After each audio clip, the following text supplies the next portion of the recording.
America అధ్యక్షుడిగా Donald Trump, ఉపాధ్యక్షుడిగా JD Vance సోమవారం ప్రమాణ స్వీకారం చేయనున్నారు. వాళ్ళ అధికారిక చిత్రాలపై ఇప్పుడు ప్రపంచవ్యాప్తంగా ఆసక్తికర చర్చ జరుగుతోంది. ఇంతకీ ఆ అఫీషియల్ ఫోటోస్ లో అంత ఇంట్రెస్టింగ్ ఎలిమెంట్స్ ఏమున్నాయి చూద్దాం.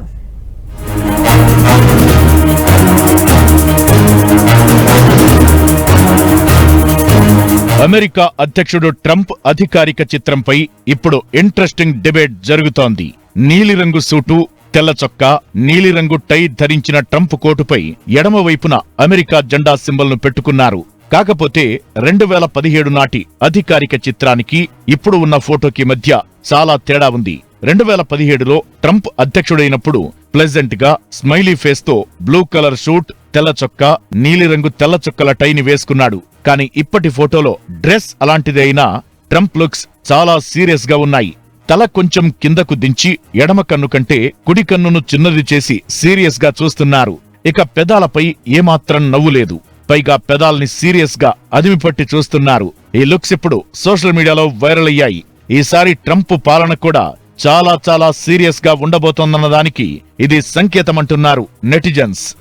గతంలో కంటే చాలా కఠినమైన నిర్ణయాలు అమెరికా కోసం తీసుకోబోతున్నారని ట్రంప్ పలుమార్లు అనేవారు.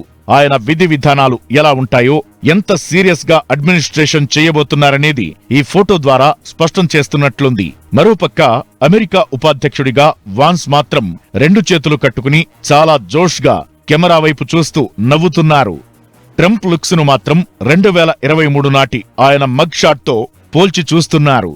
2020 అధ్యక్ష ఎన్నికల ఫలితాల్ని తారుమారు చేశారన్న ఆరోపణలతో ట్రంప్ను 2023లో ఫల్టన్ కౌంటీ జైలుకు తీసుకెళ్లారు.